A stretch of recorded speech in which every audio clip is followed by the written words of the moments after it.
Shabbat Shalom, Chag Sameach, happy holiday, good Yom Tov. We're standing now in the middle of the holiday of Sukkot, between the first days of the holiday, that's called the holiday of Sukkot. In the middle of Chol HaMoed, that this is the middle days in the Chag Sukkot, that from one side they are holiday and we're doing the Lulav and the Sukkah and we're praying a bit longer prayer and we're celebrating the holiday. And from one hand, there are regular days allowed. It's not Shabbat. And between the last holidays of Sukkot, that's called Shmini Atzeret and Simchat Torah. This is basically a holiday for itself. It's not part of the holiday of Sukkot. It's additional holiday. And the holiday of Shmini Atzeret and Simchat Torah are a whole special holiday, one day holiday. Shmini Atzeret is one day and Simchat Torah it's one day. And it's special holiday with special customs. The famous custom of dancing with the Torah. It's a custom, it's not a law. To have extra happiness after the happiness of the holiday of Sukkot, they have the extra holiday of Simchat Torah. It's famous custom that it's custom of the Jewish nation, very special. In Simchat Torah, we're finishing the Torah, the circle of the Torah that we started last year, Simchat Torah. We're finishing in this year, Simchat Torah. Every year, we're finishing and starting the new circle of the Torah. It means that we're reading the last Torah portion in Simchat Torah, that this year it will be Sunday. Next Sunday. So, we would say one idea about Simchat Torah and about the last Parashat of the Torah, Parashat Bracha, blessings. Because this is the blessings that Moshe giving the Jewish nation before he passed away. The last verses of this Parasha talking about Moshe itself, and it's a discussion in the Talmud who wrote those psukim. Moshe writing about himself that he died and about his burial. There is a few psukim, more than 5 psukim, that talking about Moshe after his passing. He died and he was buried and no one knows where he's buried. And was no prophet like Moshe, by all the miracles that he have done and all the abilities that he have got to speak with God whenever he wants, however he wants, and all the miracles that God shows through him. And this is part of the Torah. And it's a discussion who wrote it. If it was God himself writing, or it was Moshe writing exactly what God telling him while tears pouring from his eyes. Now, as I said, the last words of the Torah talking about Moshe, and really the last words of the Torah talking about the qualities of Moshe.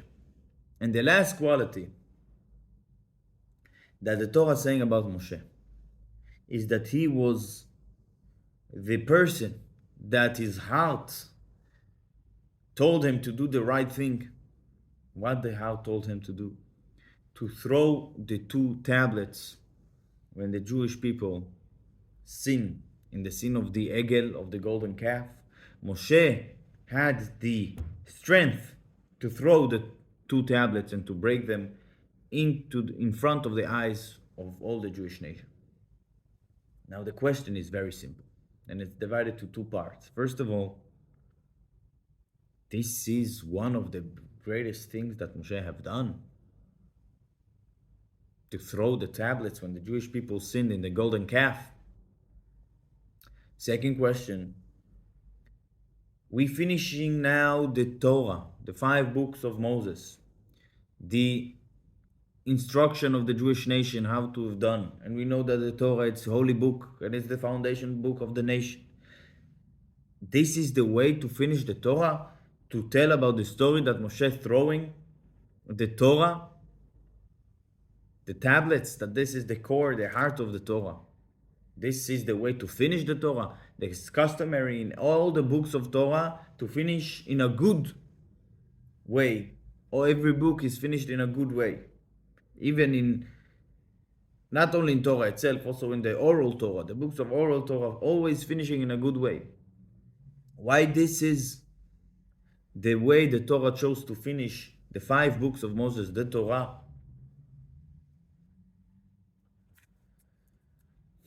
So, maybe we'll share a story about one Chassid that came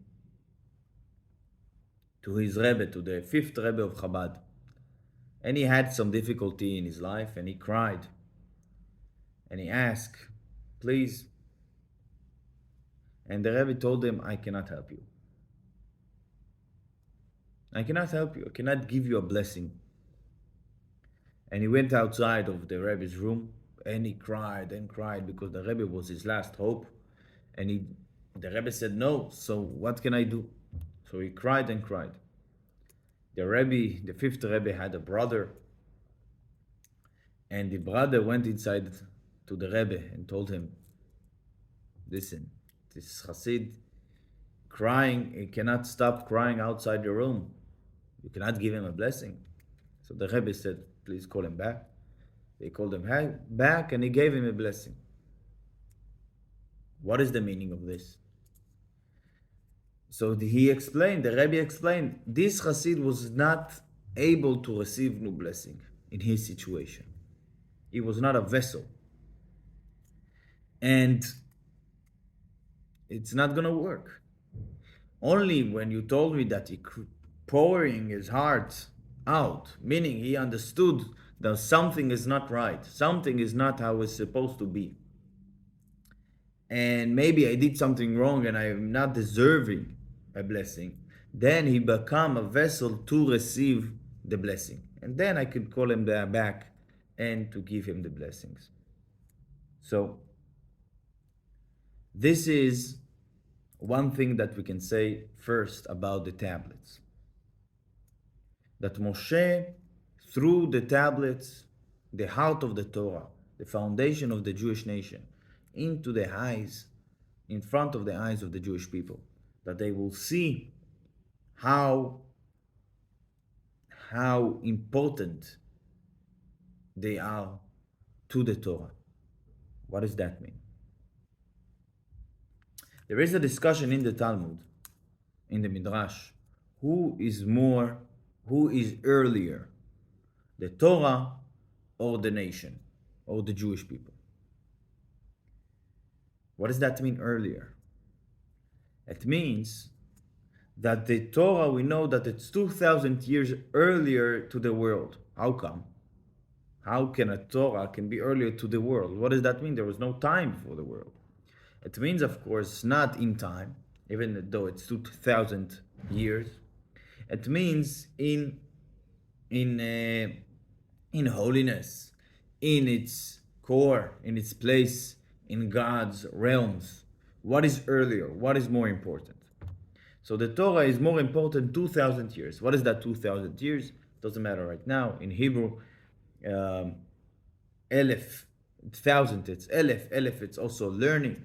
So the Torah is from a higher levels in God's realm, in God's revelation of Himself. The world coming from a lower level, and the Torah coming from a upper level. But so the Torah is earlier to the world. But what is more early, the world, the Torah, or the Jewish nation? It's a discussion.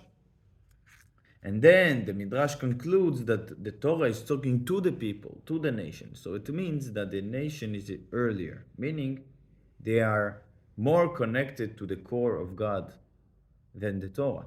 The Torah coming from lower levels of revelation of God than the people. The people connected to God Himself. So what does that mean? It means that even though the Torah is holiness and the Torah is the wisdom of God, and we know that the wisdom of God, it means that when a person learning Torah is connecting to the wisdom of God and he becoming one with the wisdom of God. When a person doing mitzvah, For example, he's shaking the lulav, so his hands are performing the act that God wanted.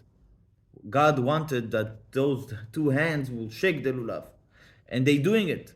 So they have a connection with God's will, and this is an amazing thing.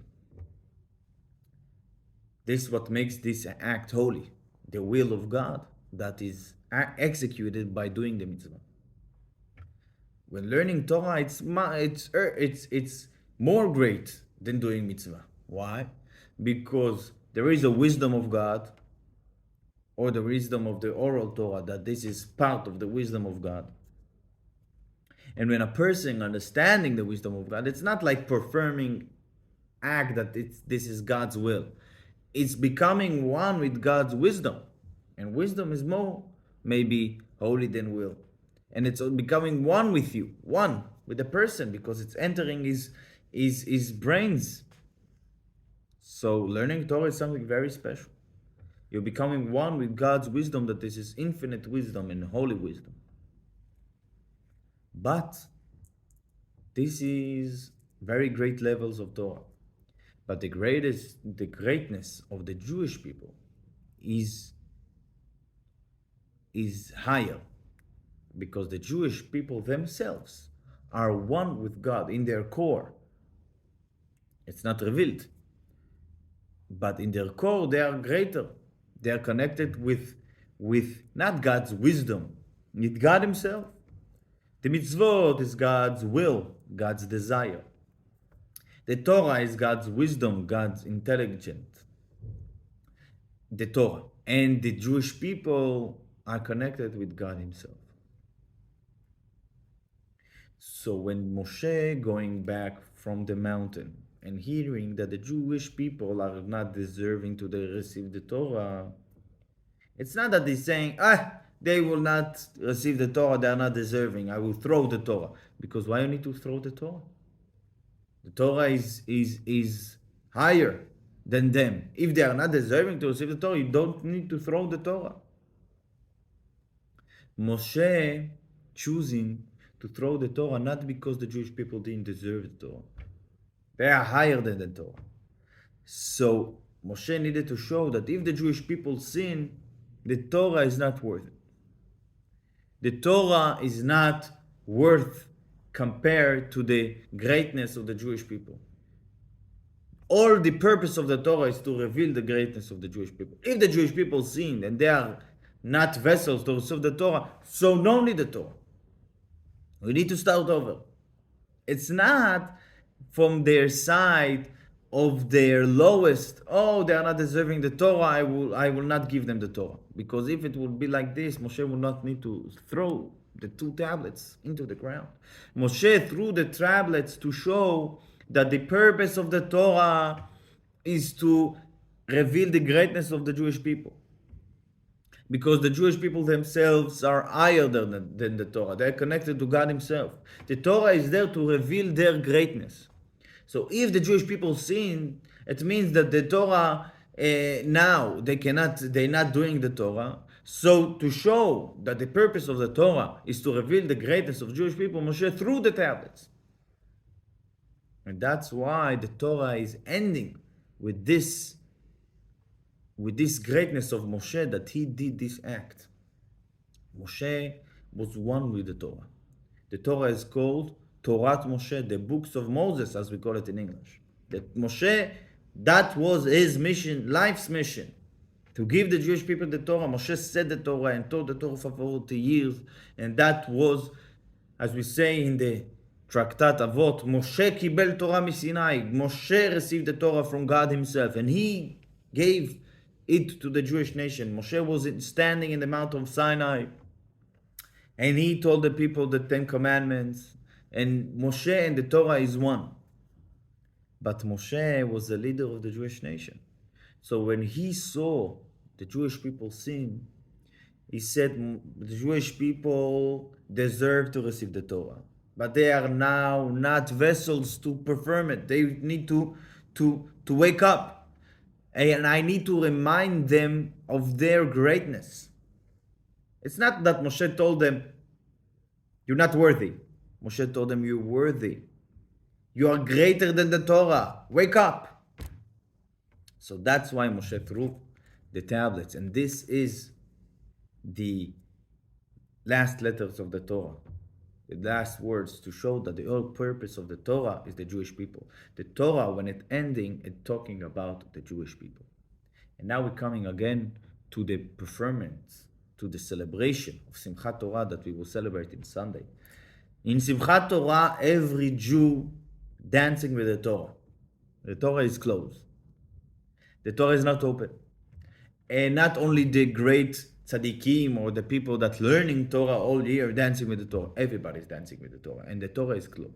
Why? Because this is a holiday of the connection that every Jew have with God through the Torah. So it doesn't matter in this moment of celebration that you didn't learn the Torah.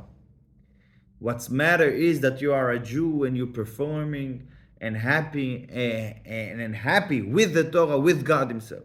It's not about how much did you learn and how much of your connection you revealed during the year, because now it's all revealed. We are dancing with the Torah. We are the foot of the Torah dances, because we, in the holiday of Simchat Torah, revealing our connection with God Himself. So this is Simchat Torah, and this is why we're reading this Torah portion in Simchat Torah. And we're starting the new cycle of the Torah.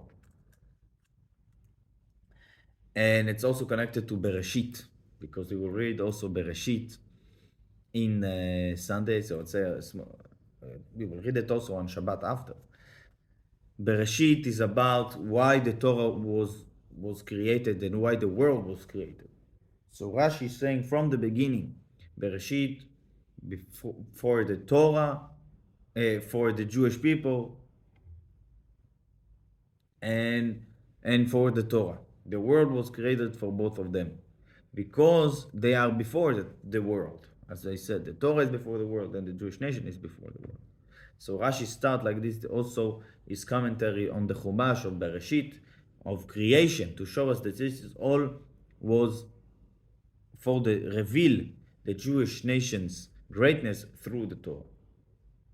So I will just summarize. In the end of the Torah, we're reading how Moshe threw the tablets to show us the purpose of the Torah. The purpose of the Torah is to reveal the greatness of the Jewish people. And that was great, so great about the act of Moshe Rabbeinu, that he was dedicated to Torah 100%, but he was also a leader. And that's why he threw the Torah to show the people, wake up, you are worthy, you are great.